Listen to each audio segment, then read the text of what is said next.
उनके मोहब्बत करने वालों ने, उनके चाहने वालों ने उनको वोट करा, उनको मोहब्बत दी, वो चुनाव जीत के आए। उनको एक बलि का बकरा बनाकर उनको इस बार बीजेपी ने उनको बलि चढ़ाने के लिए उनको यहाँ पे छोड़ दिया गया है। उसका परिणाम भी जनता ने 3.5 साल देखा। हमारे ऊपर नहीं है, हमारी तो पूरी विधायक निधि खर्च हुई। रोडों का कार्य हो, बिल्डिंगों का कार्य हो, नालियों का कार्य हो, वो सारे कार्य जो अटके हुए थे। न्यू इंडिया न्यूज की चुनावी यात्रा जारी है और मध्य प्रदेश में जो चुनावी बिगुल है वो बजा हुआ है। चारों तरफ नगाड़े चुनाव के बज रहे हैं और जनता के दिल में क्या है, क्या जनता सरकार से खुश है? चाहे वो भाजपा की सरकार रही हो या कांग्रेस की सरकार रही हो, जनता के मन की बात न्यू इंडिया न्यूज आज हम सुनवाएंगे। नाम क्या है जनाब आपका? मेरा आमिर सिद्दीकी। सिद्दीकी साहब, आप किस विधानसभा से? उत्तर विधानसभा से बिलोंग करता हूँ। तीनों कैंडिडेट में किस तरफ रुझान है?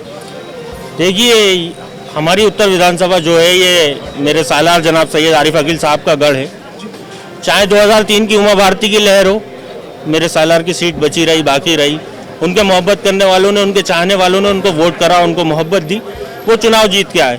2013 में शिवराज सिंह चौहान की लहर थी पूरे मध्य प्रदेश में, देखा होगा आपने भी, मगर मेरे सालार की सीट जैसी थी वैसी की वैसी ही बरकरार रही, बल्कि और उनका मार्जिन जीतने का बढ़ गया।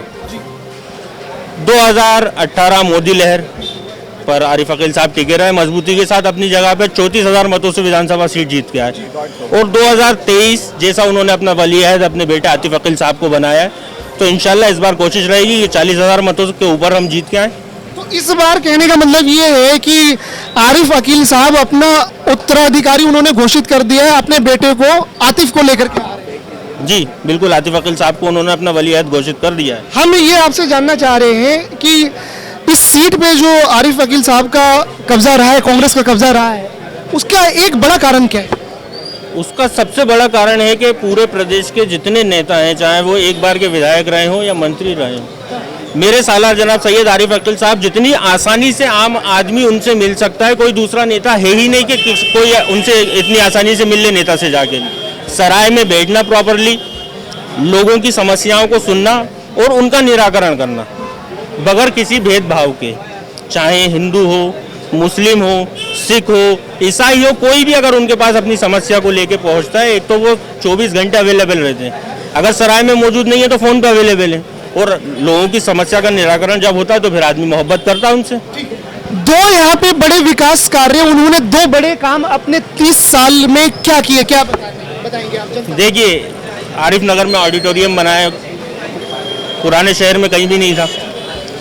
विकास की बात अगर करी जाए तो 2003 से यहाँ पे भारतीय जनता पार्टी की सरकार है। अकेले मेरे विधायक रहते हैं, उनकी विधायक निधि है, उस निधि के साथ वो काम करते हैं। यहाँ पे सवाल हमारे विधायक के ऊपर उठने के मुकाबले यहाँ पे सवाल भारतीय जनता पार्टी की सरकार पे उठना चाहिए कि 2003 से लेके 2018 और अब 2023 आ गए, इसमें 15 महीने का वो कमलनाथ का आप हटा दीजिए।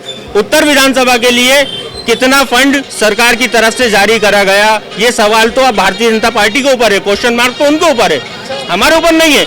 हमारी तो पूरी विधायक निधि खर्च हुई, नालियों पे खर्च हुई, सड़कों पे खर्च हुई, रोड पे खर्च हुई, पूरी विधायक निधि खर्च हुई। आपको फंड नहीं मिलता? ये बिल्कुल, सरकार से कोई मदद नहीं मिली। ये इधर एक बड़ा आरोप है बीजेपी सरकार पे, ये भाई साहब लगा रहे हैं कि फंड नहीं मिलता है। क्या नाम है आपका? मोहम्मद अशरफ। कौन सी विधानसभा से? उत्तर विधानसभा। इस बार आम आदमी पार्टी की एंट्री यहाँ पे हो रही है क्या? नया युवा चेहरा है मोहम्मद सऊद, या बीजेपी या आरिफ अकील साहब अपनी सीट को बरकरार? उत्तर विधानसभा आरिफ अकील साहब का हमेशा से गढ़ रहा है। इस बार की अगर अपन बात करें, संगठन की अगर अपन बात करें, तो आम आदमी पार्टी 5 साल से निष्क्रिय रही है उत्तर विधानसभा के अंदर। अभी की कंडीशन ये थी कि प्रत्याशियों को ढूंढा जा रहा था कि कोई प्रत्याशी ऐसा मिल जाए जिसको कांग्रेस या बीजेपी टिकट नहीं दे, तो वैसे प्रत्याशियों को उन्होंने पहली तरजीह देते हुए उनको टिकट दिया है। संगठन अगर यहाँ पर रहे, 5 साल अगर काम करे, जनता की मूलभूत जो मुद्दे होते हैं उनको उठाकर अगर प्रदर्शन करते रहे और अपनी उपस्थिति दर्ज करते रहे, तो बिल्कुल हक है आम आदमी पार्टी को यहाँ से सियासत करने का। लेकिन अगर आप निष्क्रिय हो, उसके बाद अगर आप चुनाव के टाइम पर आ रहे हो और आप चुनावी मेंढक बन के निकल के आ रहे हो, तो जनता भी इस चीज़ को समझती है कि आपकी जो आप वादे कर रहे हो और आप जो अपना मॉडल शो कर रहे हो कि हम हमारी सरकार पंजाब के अंदर है, हमारी सरकार दिल्ली के अंदर है, वैसे हम जो योजनाएं हम पंजाब के अंदर लेकर आए हैं और दिल्ली के अंदर लेकर आए हैं, वो योजनाओं का फायदा हम यहाँ पहुँचाएंगे। आप अभी तक 230 विधानसभा सीटों के ऊपर अपने प्रत्याशी घोषित नहीं कर पाए। आप अपना जो मैनिफेस्टो लेकर जनता के बीच में जा रहे हो, आपको उनके प्रत्याशियों को एटलीस्ट ये बताना चाहिए कि जब तक हमारी सरकार को मैंडेट नहीं मिलेगा, 116 विधानसभाओं से हमारे प्रत्याशी जब तक विजय नहीं होंगे, जब तक हम ये जितनी भी योजनाएं लेकर आए हैं आपके बीच में, ये हम इनको लागू नहीं कर सकते। अगर एक क्षेत्र से एक विधायक अगर जीत के आता है तो उसके पास कितनी एबिलिटीज हैं कि वो अपनी जो घोषणाएं कर रहा है उन घोषणाओं का क्रियान्वयन कर पाए। तो मेन चीज़ तो ये है कि पब्लिक इतनी अवेयर है, उनको ये चीज़ मालूम है कि ये लोग सिर्फ वोट काटने के लिए यहाँ पर प्रत्याशी बन के आए हैं, जिसका नुकसान सीधे सीधे कांग्रेस को ही होता है, बीजेपी को इसका फायदा पहुंचता है। आपने भाजपा के प्रत्याशी के लिए भी पूछा मुझसे, हमने सुना कि महापौर भी रहते हाँ, खुद को बर्रूकर भोपाली बोलते हैं वो। महापौर रहते हुए उन्होंने अगर अपनी कोई ऐसी योजना या कोई ऐसा बड़ा प्रोजेक्ट उत्तर विधानसभा के लिए या मध्य विधानसभा के लिए दिया हो। हमारे भोपाल क्षेत्र के अंदर 3 विधानसभाएं हैं जिसके अंदर कांग्रेस के प्रत्याशी या कांग्रेस के विधायक हैं जो पिछले इलेक्शन में विजयी होकर आए थे। उन्होंने अपने ही फंड से जितना उन लोगों ने विकास करा है, महापौर जी का भी कार्यकाल रहा, महापौर जी यहाँ पर कुछ नहीं ऐसा स्पेशल दे पाए। आज भी उनका कहना यह है कि मैं यहाँ पर आया हूँ तो मैं विकास पुरुष बन के आया हूँ। आनंद फानंद में उनको बलि का बकरा बनाकर उनको इस बार बीजेपी ने उनको बलि चढ़ाने के लिए उनको यहाँ पे छोड़ दिया गया है, जबकि उनकी ख्वाहिश इस बार सांसद को चुनाव लड़ने की थी, क्योंकि भाजपा का हमेशा से भोपाल तो गढ़ रहा है लोकसभा की अगर अपन बात करें तो उनको यहाँ पे बलि का बकरा बनाकर छोड़ दिया गया है और उनसे बोला गया है कि अब आप ये वाला इलेक्शन फेस करो, हम आपसे वादा करते हैं कि हम आपको सांसद का भी चुनाव लड़वाएंगे। रही बात उनके विकास कार्यों की, तो अभी मुख्यालय जैसे ही चुनाव की आचार संहिता की डेट आई उससे पहले मुख्यालय के थोड़े बहुत वो निधि इधर उधर से बटोर बटार के वो लेकर आए, थोड़ा बहुत उन्होंने पैसा यहाँ पे लगाया। जो विधायक आरिफ अकील साहब ने बहुत वक्त से अपने लेटर हेड लगा के रोडों का कार्य हो, बिल्डिंगों का कार्य हो, नालियों का कार्य हो, वो सारे कार्य जो अटके हुए थे, जो भाजपा सरकार ने या फिर आप परिषद की बात करें, निगम में उनकी बीजेपी का ही हिसाब किताब रहा है।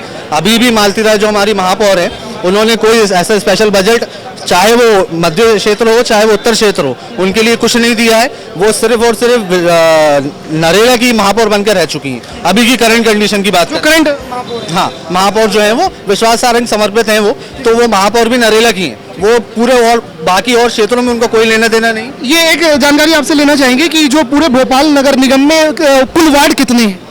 85 वार्ड। 85 वार्ड। तो नगर निगम में भाजपा है, भाजपा की सरकार है। जी। तो आपका कहना यह है कि जो विधानसभा जो नॉर्थ है, तो यहाँ पे भी कम से कम मैं सिर्फ नॉर्थ की बात नहीं करूंगा। हाँ, मैं आपसे दक्षिण पश्चिम की भी बात करूंगा, मध्य की भी बात करूंगा। वहाँ पे भी काम नहीं, वहाँ पे भी हमारे विधायक है, उनके साथ भेदभाव वाली नीति के फंड नहीं, हाँ, काम नहीं। फंड जो तो ये आरोप किस पे, आप किस पे आरोप लगा रहे हैं? भाजपा पे लगा? सीधी बात है, इसके अंदर कोई छुपाने वाली बात नहीं है। चाहे वो मध्य विधानसभा क्षेत्र के हमारे आरिफ मसूद साहब हो, चाहे वो पीसी शर्मा जी हो, चाहे वो आरिफ अकील साहब, इन तीनों को फंड की कमी हमेशा से रही है। जितना उनका बेसिक से एक फंड रहा है वो उन्होंने अपना फंड यूज करा है, चाहे वो संजीवनियों में यूज करा हो उन्होंने, चाहे वो कम्युनिटी हॉल खोल के जनता को कुछ राहत पहुंचाने की कोशिश करी हो। तो उसके अलावा स्पेशल कोई फंड नहीं दिया जाता। भेदभाव की नीति आज नहीं, तकरीबन 12-15 सालों से यही वाली नीति चल रही है, जब से हमारी परिषद में कांग्रेस नहीं रही। बीजेपी जब आई है, जब उन्होंने ये भेदभाव वाली नीति हमेशा यूज करी है। क्या नाम क्या है आपका? मेरा नाम है शुएब उस्सलाम। कौन सी विधानसभा से है? मैं नरेला विधानसभा से हूँ। नरेला विधानसभा से। नरेला में इस बार किसे आप लोग? सुपड़ा साफ है इस बार तो, भारतीय जनता पार्टी का नरेला। भारतीय जनता पार्टी बिल्कुल, मध्य प्रदेश में भी सुपड़ा साफ। पक्की बात। बिल्कुल। एक वजह ये जनता ने मन बनाया है। जनता ने मन तो 18 में भी बनाया। जनता ने 18 में कमलनाथ जी को और कांग्रेस सरकार को मैंडेट दिया और जनता ने पूरा समर्थन दिया था, लेकिन खरीद फरोख्त करके वो भारतीय जनता पार्टी के तथाकथित लोगों ने सरकार बना ली। उसका परिणाम भी जनता ने 3.5 साल देखा। और जनता जितनी भी तरस थे, और जैसे अभी भाई ने बात कही, या मध्य प्रदेश का हर नौजवान, हर वोटर इस टाइम दुखी है और इस टाइम जनता चाहती है कि बदलाव हो जाए। बदलाव जी।